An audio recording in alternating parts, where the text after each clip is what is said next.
simply speak frankly about the needs that every one of us has and find ourselves in the middle. That's useful for all. I really, somebody calls me such a Western nationalism. I don't know if it is the right word, but I'm sure that to be stronger, and I have to find a way. I'm here to find the best way to make us both stronger on the two shores of the Atlantic. We're gonna have very little problem making a deal with Europe or anybody else, because we have something that everybody wants. You know what that means, right? We have something that everybody wants. We're gonna have very little problem. So we'll see you in a couple of minutes. We'll be right there in the Oval Office. Thank you very much. Thank you, Press. Thank you, Press. Thank you, guys. Thank you. Let's move. Thank you. Thanks, guys. Thank you, Press. Thank you. Thank you. Thank you, Press. Keep going. This way. Keep going. Yeah, that way. Thank you. Thank you. That way. Thanks, everyone. Keep going. That way. Thank you. Thank you. Thank you. We'll talk about it. Thank you, sir. Thank you. Thank you. Thank you. Thank you. Thank you, Press. Thank you. Get them over there. Here, keep going. Thank you. Where are they at? They're still in here.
Giorgia and ourselves, and we talked about trade. We talked about many, many things during our luncheon, and she'll be saying a few words, but she's a very special person, and it's nice to have you with us. Thank you very much. Thank you very much, Mr. President. Thank you for your warm welcome. Thank you for this occasion, which is a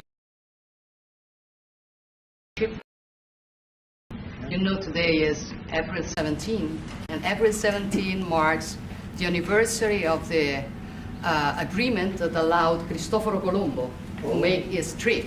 And I say to remember how ancient are our ties, but also to remind that we both share another fight, which is the fight against the woke and ADI ideology that would like to erase our history. And as I know that we share lots of things on tackling illegal migration, on fighting against synthetic drugs. You know, Italy has been one of the nations that made a plan against fentanyl, for example.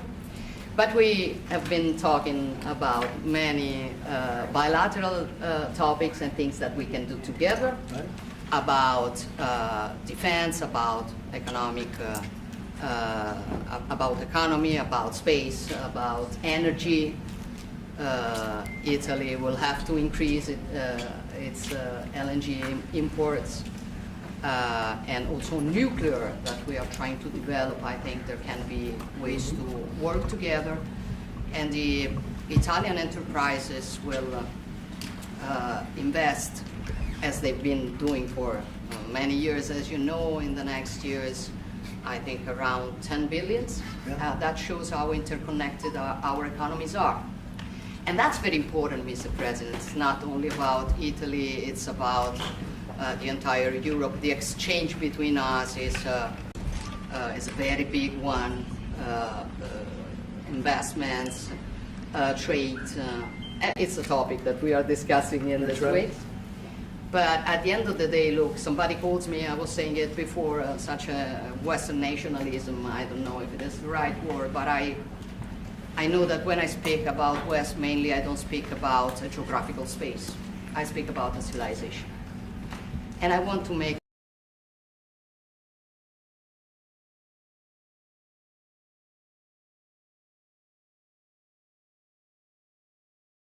try to sit for having accepted an invitation to pay an official visit to Rome in the near future, and consider the possibility in that occasion to meet also with Europe. The goal for me is to make the West great again. Okay? And I think we can do it together. We can.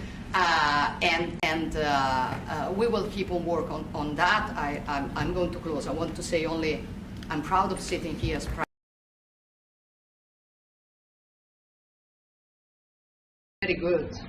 a very good situation despite the difficulties, a stable country, reliable country, 1 million more jobs in the last 2 years and a half. Great.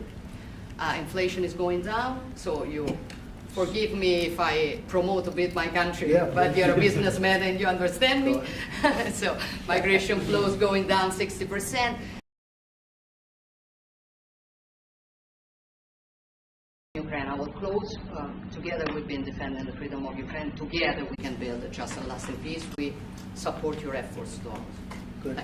Thank you very much. And I think we're doing well in that effort, but we want to get it done, and we'll see if we can. We want to save. On average, think of it, every week 2,500 people are being killed, mostly soldiers, Russian, Ukrainian soldiers.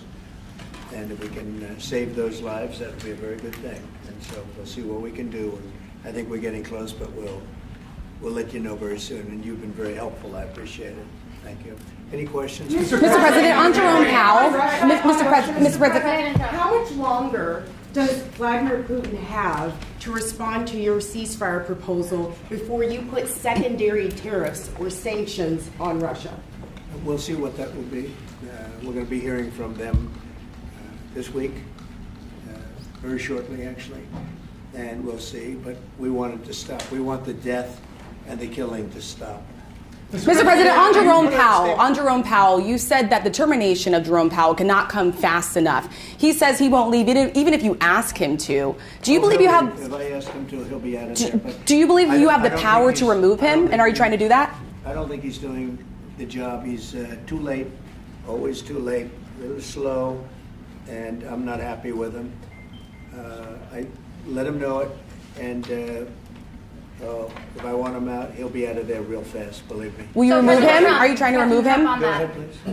Question. Are you trying to remove him, Mr. President? Do you have a question? Mr. President I Trump. think Judge Boasberg, in a case against your administration, said the Constitution does not tolerate willful disobedience of judicial orders. Do you agree with that statement? Well, you're going to have to speak to the lawyers. We have great lawyers. I can tell you this, we're doing a fantastic job of getting criminals out of this country who Biden allowed into the country. Hundreds of thousands of criminals, murderers and drug dealers. And I was elected because of the fact, I would say maybe that was the number one fact for a lot of reasons, the economy, a lot of things. But one of the primary reasons I was elected is because I said, I'm going to get the criminals that he allowed. I'm going to get them out, and I got a lot of votes, record-setting numbers of votes, as you know. We won everything, the popular vote, all 7 swing states, we won everything, and that's what the public wanted, and that's what I'm doing. But you'll have to speak to the lawyers because it's up to them. Mr. President, from France. What do you think of the proposal from France and UK of a peace mission in Ukraine with soldiers, and do you think that Italy should take part into it? Well, I think Italy will have to make that determination, but peace missions are always good with me. I'm okay with peace missions. Yeah, please. Mr. President, have you discussed, what areas of cooperation have you discussed with the Prime Minister vis-a-vis Italy and the United States and Europe and the United States? And on China? We discussed it very briefly. No, we're doing very well with negotiations, I think, with all countries. Do you have a timing? And Scott could tell you a little bit, but we are doing very well. We have a lot of countries that want to make a deal. Frankly, they want to make deals more than I do. Go ahead, Scott. Would you say something? Yeah, we've got a process in place. We're working on the big 15 economies first. We had a fantastic meeting with Japan yesterday. I believe there have been calls with the EU already. And then we have South Korea coming in next week. And I believe India is also talking, or that's moving very quickly. Mr. President. On Ukraine, sir, President Zelensky has said he has evidence that China is supplying weaponry or ammunition to Russia. Do you have any evidence along those lines? And also, he said we could see a minerals deal signed this week. Is that? Well, we have a minerals deal, which I guess is going to be signed on Thursday, Scott, next Thursday, soon. And I assume they're going to live up to the deal, so we'll see. But we have a deal on that. No, I have no comment on that. I have no idea. That's his statement, not mine. Mr. President, Mr. President. you waved off an Israeli attack on Iranian nuclear facilities. Can you comment on that? Is that accurate? And they say the attack is what? That you waved off an Israeli plan to attack Iranian nuclear facilities recently. I wouldn't say waved off. I'm not in a rush to do it because I think that Iran has a chance to have a great country and to live happily without death. And I'd like to see that. That's my first option. If there's a second option, I think it would be very bad for Iran. And I think Iran is wanting to talk. I hope they're wanting to talk. It's going to be very good for them if they do. And I'd like to see Iran thrive in the future, do fantastically well. I know the Iranian people, they're incredible people. Always have been very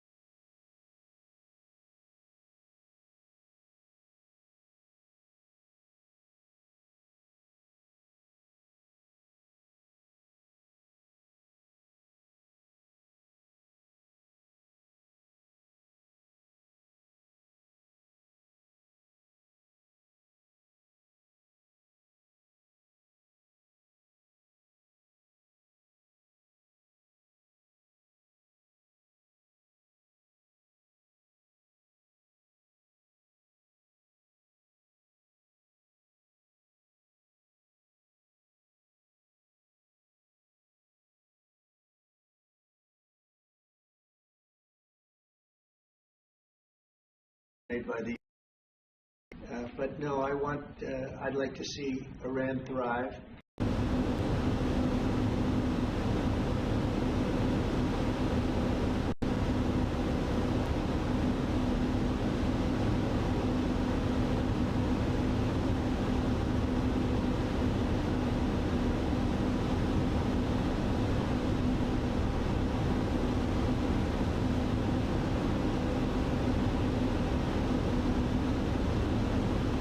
At all.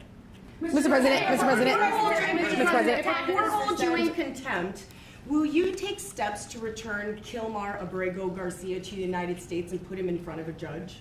Well, I'm not involved in it. I'm going to respond by saying you'll have to speak to the lawyers, the DOJ. I've heard many things about him, and we'll have to find out what the truth is. But I will say this, you know, we were inundated by millions of people, many millions of people during the Biden administration. They say 21 million. And a big percentage of those are criminals, serious criminals. I'm not saying just criminals because they came into the border illegally. I'm saying they're criminals at the highest level, murderers. Many of those people murdered more than one person, and they're on the loose. And I was elected to get rid of those criminals, to get them out of our country. Or to put them away, but to get them out of our country. And I don't see how judges can take that authority away from a president. We've done an amazing job. Tom Homan, Kristi Noem, we have done an amazing job. Nobody can believe the job we've done. Far greater than what I said. I mean, I got elected on that, but we've done much better. We have right now 99% border. It's a 99%. Nobody thought that would even be, nobody's coming through our border practically. 2 weeks ago, we had 9 people come through, all for medical reasons. We allowed them. We brought them through because one had a heart attack, one had something else, and, all for medical reasons. We have a great border. We had a great border 4 years ago, but we have a border now that's even tighter, and we did that in a matter of weeks. And no, we have to. We need to get murderers and drug dealers and people that were in jail for horrible. You know, they released jails, Giorgia, from all over the world. They released them, not just South America, all over the world, the Congo and Africa. Many, many people come from the Congo. I don't know what that is, but they came from the Congo. And all over the world they came in, opened their jails. Venezuela, practically all of their prisoners released into our country. We took them because we had an incompetent administration called the Biden administration. And to think what they've done to our country. And I was elected to straighten that out, and I'm doing that. But we have activist judges that don't want murderers to be sent out of our country. They don't want killers and drug dealers and drug lords and people from mental institutions. They want them to stay in our country, I guess. I don't know, maybe that's the liberal way, or as they call it nowadays, the progressive way. But I don't think it's the way that our country believes, and that's why I won in a landslide. Mr. President, back on trade, Mr. President, you did say that you are confident these deals will be done, but you also said that you're in no rush. Americans are seeing prices rise. They're seeing it on their bills. How long can they expect that pain to last? So they've already seen it get much better, because if you were truthful, which you're not, you know, I know you very well, you have gasoline that hit $1.98 yesterday in a couple of states. You have gasoline's way down. The price of oil has dropped substantially. The price of groceries are substantially down. The price of eggs, you know, when I came in, they hit me with eggs. I just got there. I was here for 1 week, and they started screaming at me, eggs have gone through the roof. I said, I just got here. I was there for 7 days, and I hear that eggs have gone through the roof before I got there. And they were screaming at me, the press, the fake news, like you're fake. And the fake news is screaming at me, like, about eggs. I said, I've only been here, this is my 7th day. And they were right. They went up 87%, and you couldn't get them. They said, you won't have eggs for Easter, which is coming up. Happy Easter, everybody. You won't have eggs for Easter. And we did an unbelievable job, and now eggs are all over the place, and the price went down 92%. And our Commissioner of Agriculture, Brooke, has done a fantastic job. Literally done a fantastic job.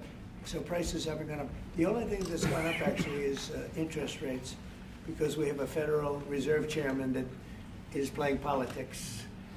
Somebody that I've never been very fond of, actually. But he's playing politics. Interest rates should be down now. They should be coming down.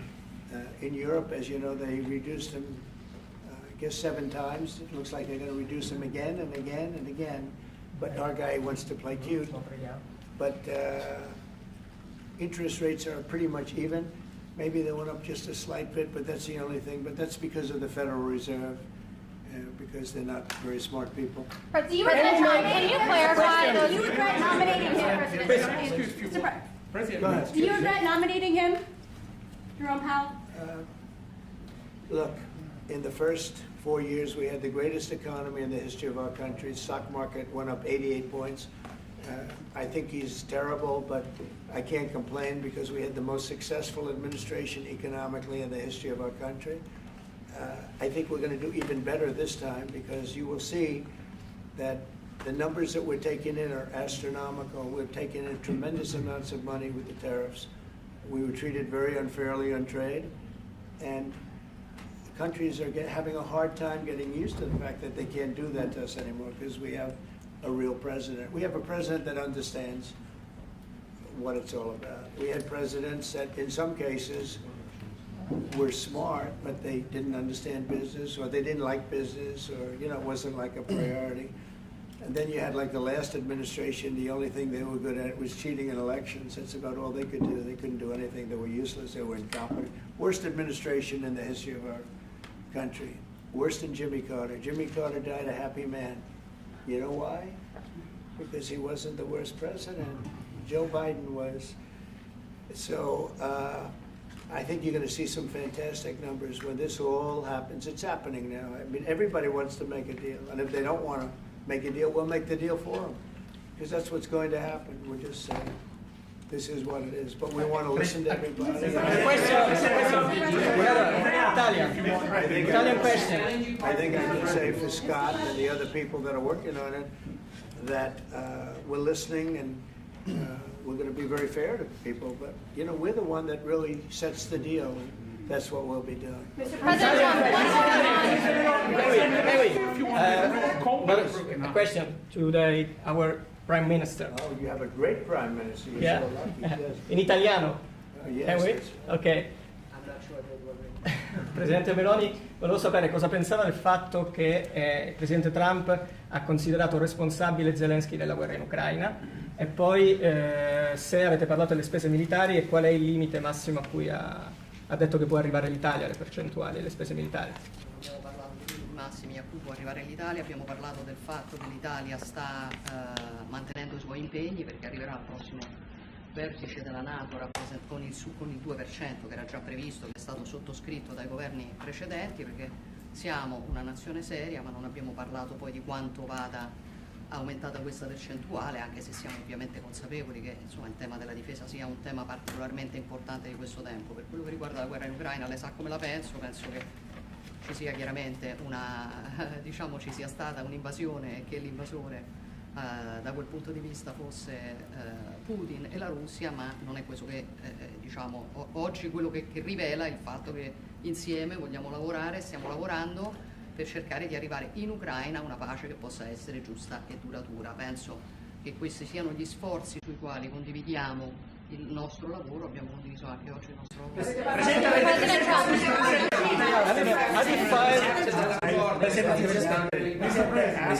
That was so beautiful. What did you say, please? It was beautifully presented. Presidente Meloni, avete discusso di Cina? Avete discusso di Cina e della possibilità anche che l'Europa... Have some respect, please. Thank you. Avete discusso No, di Cina? wait. Deve tradurre. I want to hear what you said. Vuole capire cosa ha detto. Go ahead. Prime Minister Meloni was asked what she thinks about the fact that President Trump holds Zelensky responsible for the war in Ukraine. And Prime Minister Meloni answered, well, actually, we have and also if you talked about the military spending, how in the raising of the military spending, and the first thing Prime Minister Meloni said is that no, actually we about military. It's a commitment with 2%, and then we will see, because we are absolutely aware of the fact that it is very important well, I will do defense that. Is very wait, important. I will do that. Important. They've been asking if we decided in our defense percentage about the defense spendings, and I said NATO. Yes, NATO, and I said that Italy is reaching the 2% as it was already decided. We didn't speak about a specific other percentage, but we are aware of the fact that defense is important for the future, and we see also the work that we are trying to do at the European level. And I don't know if Zelensky responsible, but I'm not exactly thrilled with the fact that that war started. That was a war that would have never started if I were president. You'd have millions of people living right now that are dead. You'd have cities that would be open and thriving, and they'd have their beautiful turrets. Those turrets are the most beautiful in the world, but they're not with us any longer. They're smashed to smithereens, laying on the ground in a million pieces, getting hit by rockets, bombs, and bullets. And so I'm not happy with him, and I'm not happy with anybody involved. I think it's a war. I know it's a war. It didn't happen for 4 years. It was never close to happening. It was never even a thought. And I spoke to President Putin about it a lot. It was the apple of his eye, but there's no way he would have ever gone in if I were president. Now I'm trying to get him to stop because, as you know, Russia's a lot bigger. It's a bigger military force. And if you're smart, you don't go involved and get involved in wars that you can blame the man that was sitting in this seat, Biden. He didn't know what the hell was going on, but I can guarantee you that, and everybody agrees to it, if I were president, that war would have never taken place. I'm not blaming him, but what I am saying is that I wouldn't say he's done the greatest job, okay? I'm not a big fan. I really am. I'm not a big fan. President Trump. Il discorso di Cina e della possibilità che l'Europa ponga dei dazi, diciamo, sulla Cina, Mr. President, are you sure about the definition of parasite of European? Would you say again that European are parasites? Would you say again that Europeans are parasites? Have you said that Europeans are parasites? Yeah. Have you said it? No, I haven't said. I don't know. He didn't say. I don't even know what you're talking about. Mr. President, did you say you have a deal with Ukraine? May I ask you if you have discussed the possibility? No, wait, next. President, go. Thank you. Prime Minister Meloni just said we want to make Europe great again, and we want to do it together with the United States.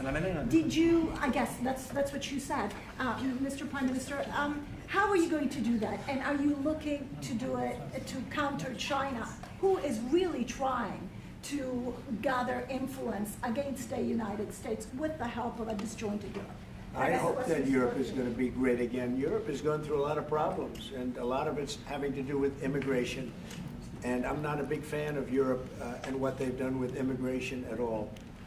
And I think they got to get smart, because Europe is being very badly hurt by what they've done with immigration. Now, I'll say this, that the Prime Minister has taken a very tough stand on immigration. And I commented to her before. I said, I wish more people would be like you having to do with that subject, but they're not. Europe is very important to me. Europe is very important to the world. I want Europe to do very well. I think they have to get a lot smarter on immigration. But we are beginning doing it. You've all seen now the policies of the European Union in the last, let's say, 2.5 years have been changing. Okay, at the beginning we were talking only about how we were redistributing illegal migrants coming to Italy. Now we are talking mainly about how to stop illegal migration, work with the countries of origin and transit, and to return people. The European Commission just did the new rules about repatriations and things like that. So things are changing, thanks also to the example that Italy brought in lowering the rates of illegal migration. So we are working now together. So I'm optimistic on that. President Trump, on the Ukraine deal. You have discussed the option of a starting here with Italy on satellite communications. And President Trump, if you want to see the Google company broken up. The Google what? The Google company. What about the Google business? You want to see it broken up, separated. Go ahead, please. Oh, well, we didn't discuss about Starlink. We've been discussing about defense space, where we will work together also in the Mars missions. So there are big things to do together, but we didn't discuss. On Ukraine, Mr. President, can you just clarify on Ukraine? On Ukraine, in your conversation, changed your mind potentially about tariffs and what you plan to do going forward? Was there anything the Prime Minister said to you that changed your perspective on this? Tariffs are making us rich. We were losing a lot of money under Biden on trade, and now that whole tide has turned. We're making a lot of money. We're taking in a lot of money. Don't forget, we're taking in 25% on cars, 25% on steel, 25% on aluminum, 10% baseline. We put penalties on China for sending us fentanyl. We put penalties on Mexico and Canada, 20%. Allowing fentanyl and allowing the borders to be weak. No, we're taking in billions and billions of dollars while I sit here and talk to you. And we didn't take in anything before other than the tariffs that I put on previous to Biden, which were the tariffs I put on China, where we took in, up until this point, probably $700 billion. They were Trump tariffs. He tried to weaken them. He did everything he could. You know, he got paid money by China, right? The family got paid money. And so I don't know, maybe that was the reason, or maybe it wasn't, but he tried to weaken them, but he couldn't, because there was so much money that his budgets, you know, they couldn't stand not doing it. But I took in the, up till this point, my tariffs on China. Nobody ever took in 10 cents from China.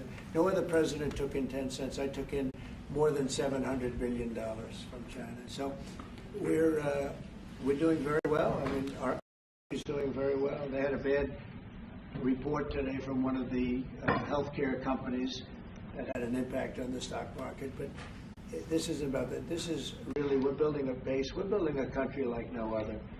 And again, I had the strongest economy in the history of our country by far, history of any country probably, but the history of our country in 4 years.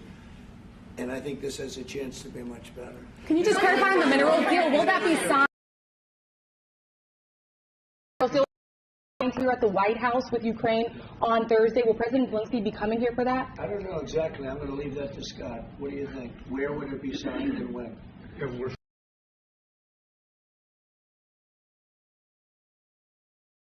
In that, it's substantially of what we do.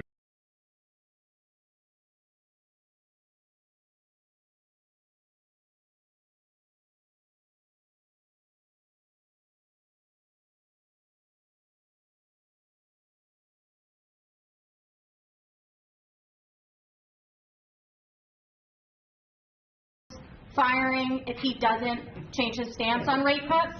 Or is that on the table, or is it out the Well, I think you should do the rate cuts, because I think if it's an advantage to you, it plays right into their hands. So I think you should do the rate cuts. We don't have really inflation now. I just said the major things are going down. Oil is great. Oil is way ahead of schedule, and that's because of our policies. But oil is down into the $60, $65 range now per barrel. And I told you, in certain states we have less than $2 for gasoline. And food is down, groceries, as we call it, are down. Other than interest rates, everything's down. Interest rates are pretty flat. It's not that they're up, but we should be better than flat. We should, if he would lower the interest rate, I think it would have a good impact on that too. And if he but doesn't? The costs are down. We have very little inflation. I would say we have essentially no inflation. Hard to have inflation when oil goes down, and oil goes down. When Biden came in, oil went through the roof. That's what caused the problem. That and his very dumb spending. But when the oil prices go down, and they have gone down a lot, we've gotten it down really good. We've opened it up and we've gotten them down. And that means that people driving cars are going to be paying $2 and $2.50 instead of $4.50. And you know, even at the end, and they tried just for the purpose of the election to get it down, but they had really lost that sucker. That was really, it was not good.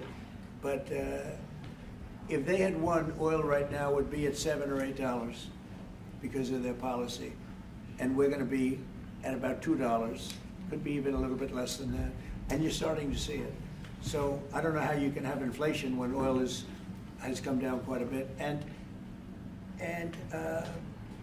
I would say the Fed really owes it to the American people to get interest rates down. That's the only thing he's good for, and he would have an effect on that if he lowered them. And I think at some point he will. He's going to have a lot of political pressure. You know, they are political also. And I think there's a lot of political pressure for him to lower interest rates. Okay? Have you talked about China? Best ally. Do you think that, sorry. Please. Do you think that Italy can be your best ally in Europe? And also, do you ever notice when you walk if you step on ants? Only if the Prime Minister remains a Prime Minister can it be our best. What about yes, she's doing a great job. And yeah, certainly one of our great allies, not just in Europe, anywhere. She's a fantastic person and doing a great job, and our relationship is great. And we have a lot of Italians in this country, I tell you, and they like Trump. Voted for Trump. Thank you very much, everybody. Thank you. Have you talked about China? Thank you, Mr. President. Thank you. China. Thank you. Thank you, Prime Minister. Thank you. Thanks, guys. Have you talked about China? Thank you. Thanks, guys. How do you think they're doing? Mr. President, how do you think the cabinet's doing?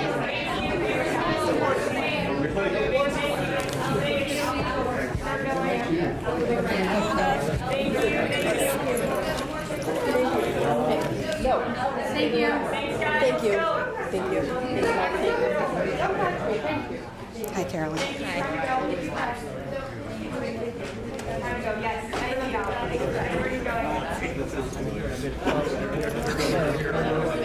Keep walking, keep walking, keep walking, keep walking. Down the line, keep going, keep going, keep going. Thank you. Thanks, guys. Thank you. Thank you. Ooh, mine too.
One, two.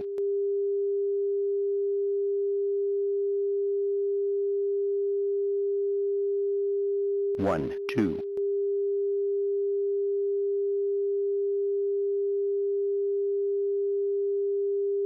One, two.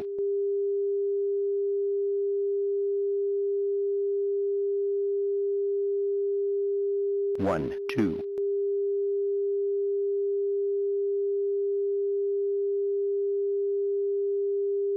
1, 2.